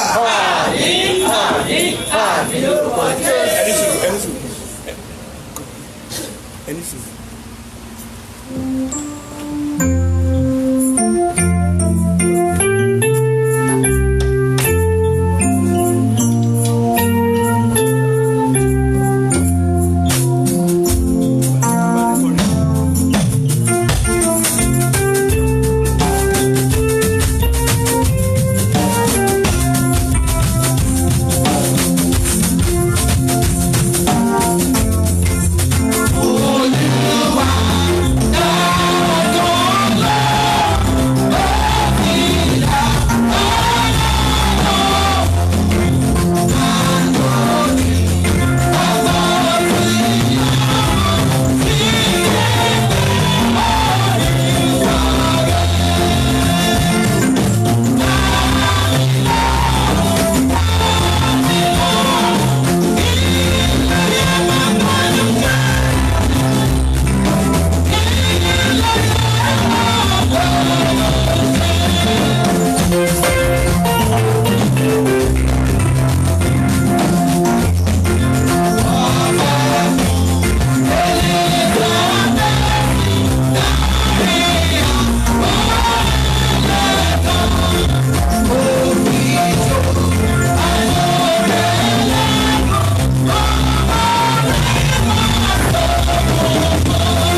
rẹ a ò gbọ́dọ̀ yàgò ohun tí ó dára ṣẹ́ra rẹ lógo Ọlọ́run ní orúkọ Jésù Kristi ní àgbàdua.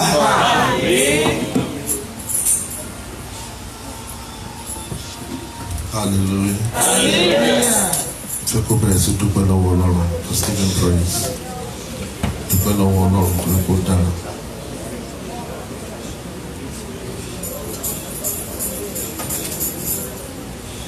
Bí wọ́n níbi tó ń dùn yín bó ṣe dúró yìí.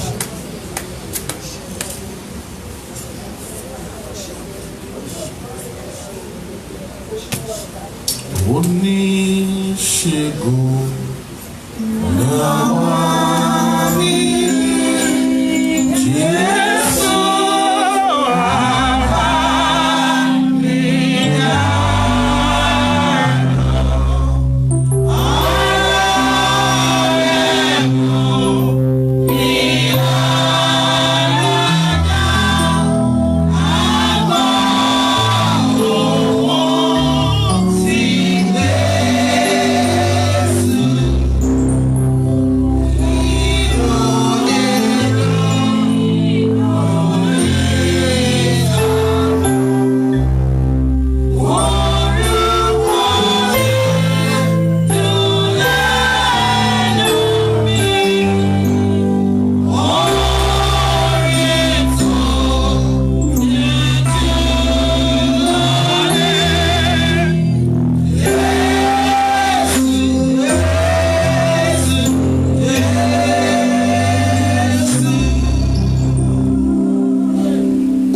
Jésù. Àmín. Orúkọ Jésù. Àmín. Orúkọ Jésù. Àmín. Bíbélì ni ó sì ṣe ní àṣálẹ́ ọgbẹ́ ọ̀pọ̀lọpọ̀ àwọn abirùn sọ́dọ̀ Jésù. Wíwọ́n ní onírúurú sì ní àìsàn wọn ṣùgbọ́n wọ́n fi ayọ̀ lọlé. Ìwọ tó wà lábẹ́ òun ní kòríta tá a wà yẹn. Mo rí ẹnìkan pẹ̀lú sore throat. Lórúkọ Jésù ó yá pòórá níbi kan. Jésù akọmọ́gí àgbélébùú, akánlégún, alùẹ́ ká má bàa kán egun wa. Wọ́n gún ọlọ́kọ̀ lẹ́gbẹ̀ẹ́ ká má bàa gún àwa lọ́kọ̀ lẹ́gbẹ̀ẹ́. Bíbélì sọ fún wa pé ẹ̀jẹ̀ àti omi jáde lára ìwọ Jésù. Orí ọ̀rọ̀ ìlàdúró lórí òkè yìí kìí ṣe nípa ipá, kìí ṣe nípa agbára, ṣùgbọ́n torí bọ́rọ̀ rẹ̀ dúró títí láéláé. Ìwọ àìsàn lábẹ́ òun lórúkọ Jésù bó de ọ ní ìgbèkùn. Bíbélì ni ó de ìgbèkùn ní ìgbèkùn, ó fi ẹ̀bùn fún ènìyàn. Ǹjẹ́ ẹ̀yin amókun ẹ̀mí, ẹ̀yin ẹ̀mí tá ń pè ní ẹ̀mí ajogun, ẹ̀mí àìsàn, ẹ̀mí níta, ẹ̀mí ríro, ẹ̀mí àìlèsùn láì lóògùn. Ìbílẹ̀ gẹ́gẹ́ bí ìránṣẹ́ Ọlọ́run aláàyè bó pálásẹ̀ fún yín. Bílẹ̀ náà yóò gbáyé àlejò ẹ̀fẹ̀ orúkọ níbi kọ́ lọ fún yín bí tẹ́gọ́ sí. Lónìí ó yẹ jáde níbẹ̀. Lónìí ó yẹ jáde níbẹ̀. Ìwọ ẹ̀jẹ̀ lórúkọ Jésù gba ìyípadà. Ìwọ àìsàn ẹ̀jẹ̀ lórúkọ Jésù gba ìyípadà. Ìwọ àìsàn ẹ̀jẹ̀ lórúkọ Jésù gba ìyípadà. Èyí tá a jẹ lójú oorun tó kó àìsàn wọnú ayé wa. Èyí tá a mú lójú oorun tó kó àìsàn wọnú ayé wa. Wọ́n dé hospital wọ́n ní kò sí nǹkan kan bẹ́ẹ̀. Ọjọ́ tójú bá rí mi níbí wọlé. Lónìí ó yẹ ìparẹ́ lórúkọ Jésù. Lónìí ó yẹ ìparẹ́ lórúkọ Jésù. Bíbélì sọ fún wa pé Jésù lọ sí ilé ìyá Pétérù, ìyá ìyàwó Pétérù. Bíbélì ní ó gbàdúrà fún arábìnrin ẹ̀ náà. Bíbélì lọ́gán ó ṣèrànṣẹ́ fún Jésù. Agbára náà sì wà síbẹ̀. Àìsàn typhoid ni, hypertension ni, rheumatism ni, diabetes ni, cancer ni, HIV ni, syphilis ni. Gbogbo àìsàn ó ní Jésù parẹ́ lórí igi àgbélébùú. Èyí tó bá jẹ́ bẹ́ẹ̀ gbogbo ẹ̀yin ẹ̀mí ajogun tó ń pè ní àìsàn nínú ayé ẹnikẹ́ni wa láàárọ̀ yìí lórúkọ Jésù ó yẹ jáde bẹ́ẹ̀. Jáde, jáde, jáde, jáde, jáde, jáde. migraine kí ló ń ṣe ibi tó wà yẹn ìwọ tó ń pè ní migraine ibi tó wà yẹn ṣe lé ẹ̀ mo rí orí ẹnìkan láàrin mo rí báyà I saw the head of somebody migraine àlejò ní ẹ̀ bíbélì wípé torí ìdí ìlọmọ Ọlọ́run ṣe fi ara hàn láti pa iṣẹ́ ìṣòro migraine mo pa láṣẹ ẹrù ẹ tó wúwo ètò fi ẹ dé papọ̀ ó yá jáde níbi tó wà jáde jáde jáde jáde jáde mo rí spinal cord mo rí egun ẹ̀yìn àti lè mú nǹkan wá di odi tó bá yẹ kó wà bí lónìí lórúkọ Jésù ó yá gba ìwòsàn mo ní gba ìwòsàn mo ní gba ìwòsàn mo ní gba ìwòsàn ogun ẹsẹ̀ lórúkọ Jésù ó yá jáde wá. ẹ̀yin áńgẹ́lì tẹ́ ti ṣe ìwòsàn láàrin ìṣẹ́jú àkàn ẹ̀ lágbo ìkọjá bá ẹ̀ lágbo ìkọjá bá jẹ́ kí ògo àti ọlá àti ìyìn kó jẹ́ tiwọ náà bàtẹ́ tá a fi kúrò níbí láàárọ̀ yìí ẹ̀rí tó dájú jẹ́ kó tẹnu wá dájú gbọ́ aláṣẹ gbọ́ aláṣẹ gbọ́ gbogbo ògbó gbọ́ gbogbo ọlá gbọ́ gbogbo ìyìn Jésù Olúwa wa àmín àmín àmín lórúkọ Jésù. Hallelujah. Hallelujah. Hallelujah. Hallelujah. A fẹ́ gbàdúrà fún orílẹ̀-èdè wa Nàìjíríà àti October 1 báyìí. A ó gbàdúrà ní gbogbo láti fi orílẹ̀-èdè náà lé Olúwa lọ́wọ́. Àwọn tó ń ṣàkóso wọn lójútu ẹ̀. A bẹ̀ Ọlọ́run kó Olúwa kó gba àkóso kó gba orílẹ̀-èdè lọ́wọ́ ìparun. Ẹ jẹ́ a gbàdúrà.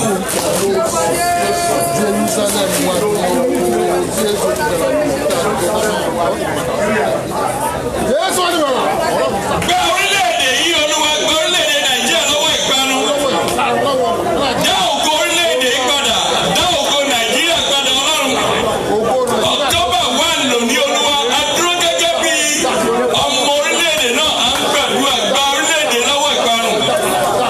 Ìjọba tó wà lórí àlééfà ní ìsìn Buhari Olúwa lórúkọ Jésù Kristi ọgbọ́n ọ̀run tí ó fi ṣàkóso orílẹ̀-èdè tí ò ní fi dá ní fi padà sóko ẹrú Olúwa fífún. A ó gbàdúrà ogun Boko Haram bá ọ fi òpin sí o ẹgbẹ́ òsókè gbàdúrà. Àwọn darandaran Ọlọ́run gbà wá lọ́wọ́ wọn o. Àwọn agbẹnijíyelé lórí àwọn hired killer àwọn kidnappers gbà wá. Àwọn síríà gbogbo ní orúkọ Ní orúkọ Jésù Kristi Olúwa wa alàgbà ilẹ̀ tóògùn.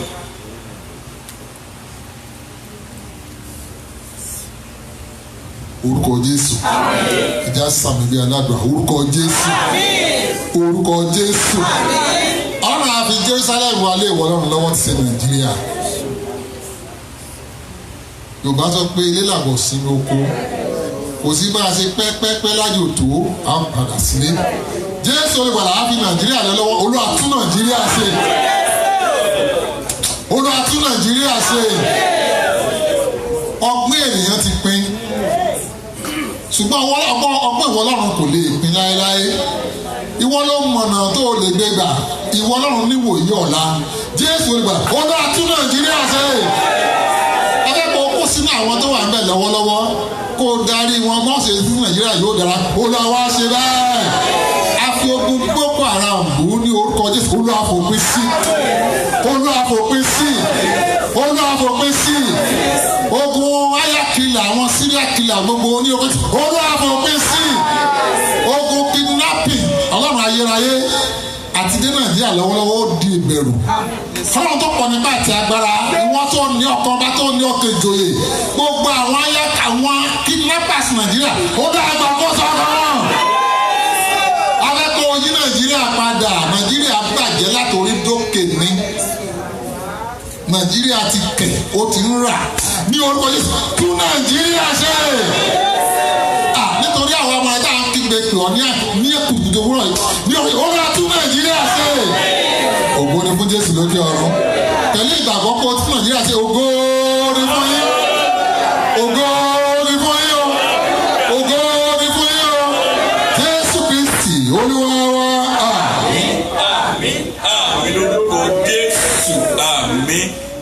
kárí ẹ ṣe nígbà tí Reverend Redemi tí wọ́n gbàdúrà yẹn lÓlúwa sọ bí àṣẹ ẹ̀mẹ́ta lÓlúwa sọ fún ó ní ká pín omi kí a sì kọrin orin áńgẹ́lì tó rú omi ẹ̀dẹ̀ fìgbàgbọ́ máa bẹ́ẹ̀ ṣe ń kọrin yẹn ohun tí iṣẹ́ tí ẹ bá fẹ́ ràn omi ẹ̀ràn Bíbélì sọ pé ní ti iṣẹ́ ọwọ́ mi ẹ pàṣẹ fún mi òyìnbó wọ́n ṣe gbọ́n tó bá fún yàn tablet omi ló ń sìn débi tó ti máa ṣiṣẹ́ tí ò bá sómi tí ẹ máa fi gbé sọ̀n kò lè ṣiṣẹ́ àfẹ́ràn omi níṣẹ́ iṣẹ́ ìwòsàn ìtúsílẹ̀ ìdáǹdè bí ẹ bá gbà mí sí pé tí ẹ bá délé kẹ́ fi wẹ́rí èyí tí èmi gbà ní ìsìn èmi àti ìyàwó mi làjọ máa mú tí n bá mú màá mú sẹ́kù tó bá dé láti fi iṣẹ́ láàárọ̀ làwọn á mú ìtókù tí ẹ bá fẹ́ fún dáàdì náà mú lé kò sí ìwọ̀ ń bẹ̀ ṣùgbọ́n èmi gbà wípé agbára Ọlọ́run wọnú ẹ̀ a sì ṣe àmì ṣe ìyanu ẹ lọ sókè kẹjẹ ká gbàdúrà ní orúkọ Jésù ní orúkọ Jésù low sperm count ní sandaria lórúkọ Jésù Kristi mo gbàdúrà bómi bá ti débẹ̀ kú dópin àìsàn inú egun ó ní ọyún kan wà tó wà nínú egungun lórúkọ Jésù bí a bá ṣe mú omi àṣẹ ìwòsàn kó tú sílẹ̀ àwọn àìsàn tí ò lórúkọ Jésù mo gbàdúrà ẹ gba ìwòsàn bí a bá ṣe mú omi pẹ̀lú ìgbàgbọ́ iṣẹ́ àmì àṣẹ àǹkóbẹ̀ sí ní ṣe aya omi ìsinmímọ́ aṣọ di orísun ìtúsílẹ̀ ìdáǹdè ìgbórí ẹni sókè àti ti ìwòsàn ní orúkọ Bàbá àti ń tọmọ àti ń tẹ̀mí ní orúkọ Jésù Kristi Olúwa wa. Áńgẹ́lì tó rú omi, áńgẹ́lì tó rú omi, èmi níyanu kan rántí mi sí rere. Áńgẹ́lì tó rú omi, áńgẹ́lì tó rú omi, èmi níyanu kan rántí mi sí rere. Áńgẹ́lì tó wíwẹ̀, áńgẹ́lì tó wọ̀sán, áńgẹ́lì tó jáde, áńgẹ́lì tó rú omi, èmi níyanu kan rántí mi sí rere.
àìsèrè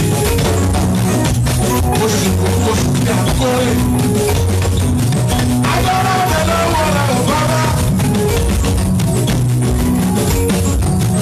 Agbára tó lajú abájú agbára tó sọ kábíyèsí lólórí ìwé ìyàwó rẹ̀ lọ́wọ́ bàbá. Agbára ọ̀dẹ lọ́wọ́ rẹ̀ ò bábá. Òkèjì ẹjọ́bù àpótí ẹ̀rí tó pa wọ́n ó sọ̀dọ̀ lọ́nà ó là ó lù. Agbára ọ̀dẹ lọ́wọ́ rẹ̀ ò bábá. Kábíyèsí ọmọ ìgbàlódé. Ó ti wá wúwo ní wọ́n láti di àgbègbè ní àgbàgbọ́ ìgbàgbé ńlá.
name is a strong tower.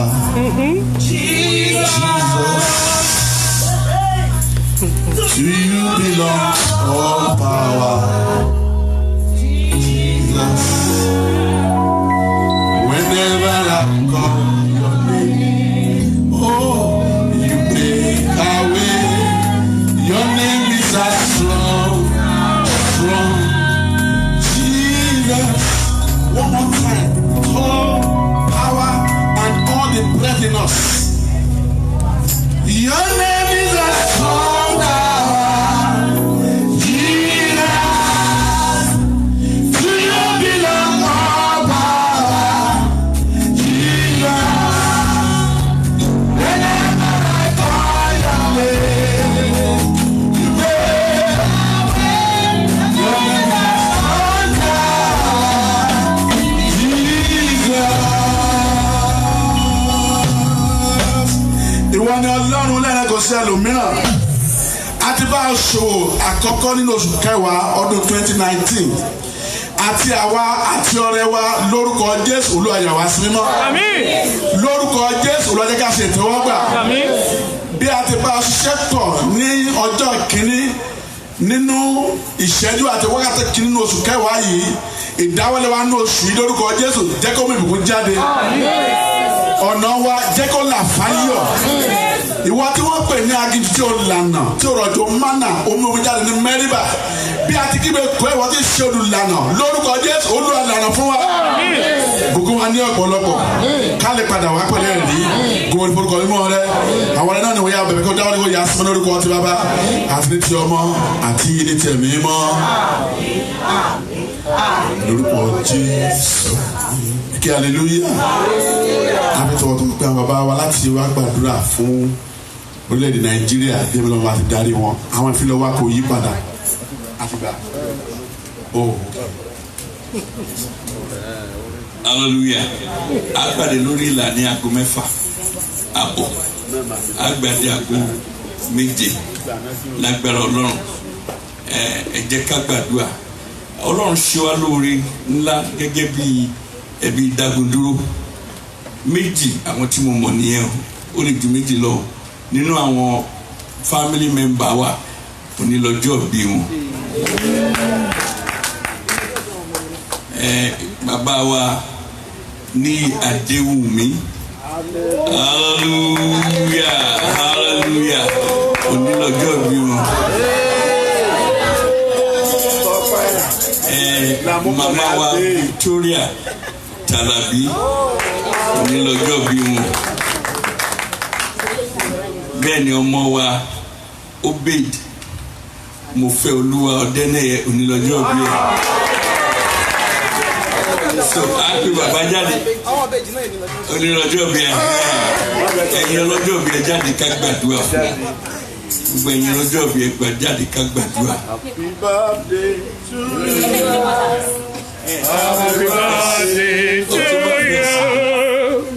Happy birthday, dear me.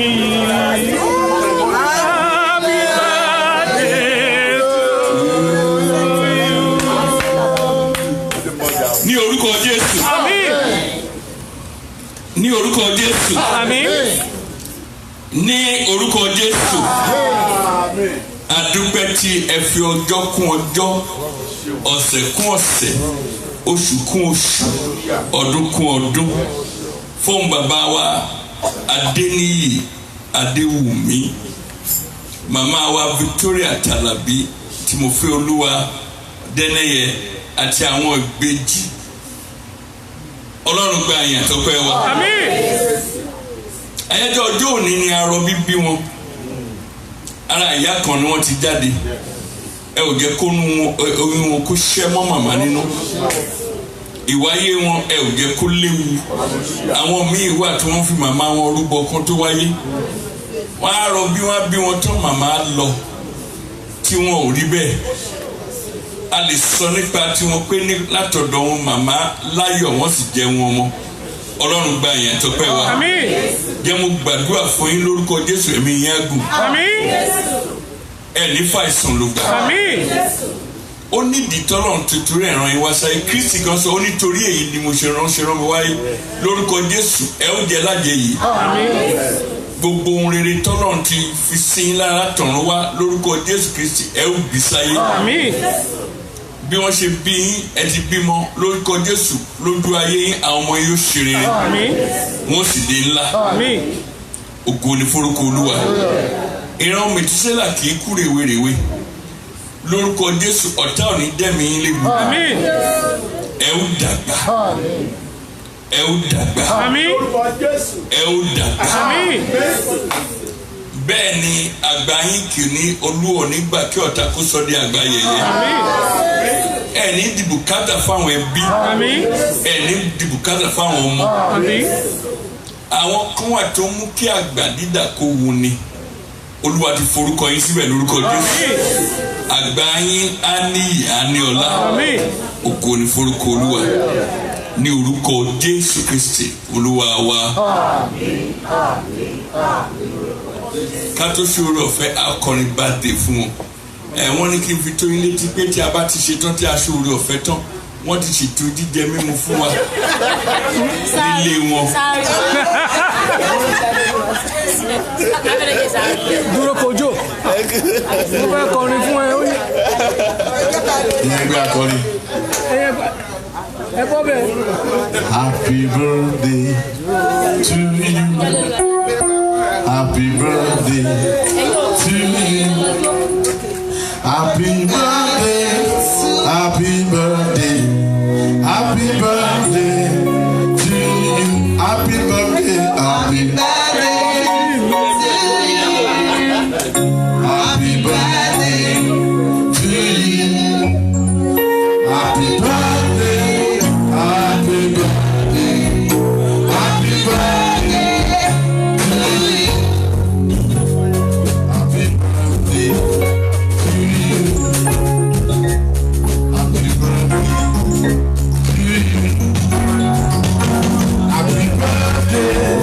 Happy birthday. Happy birthday to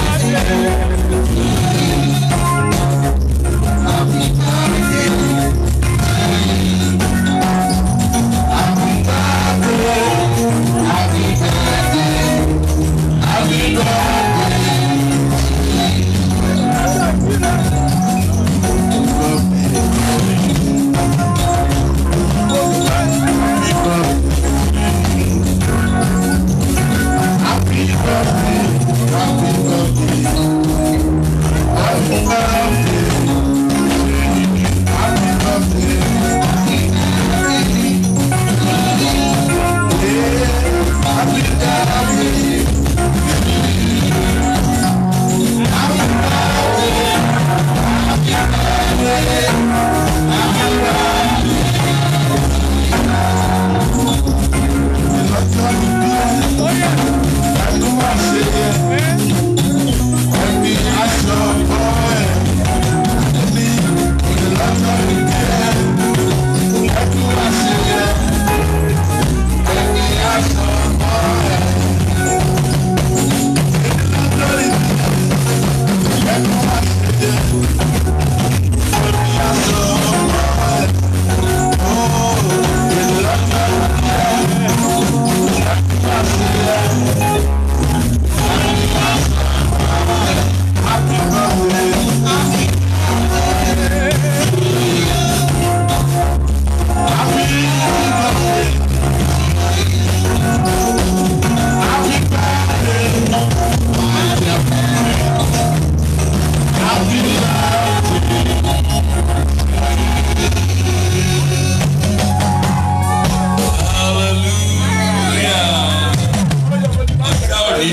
Ká ọjọ́ ní dá irú lórúkọ Jésù. Jẹ́ kí ọlọ́run fẹ́ Jésù kìí ṣòro wa.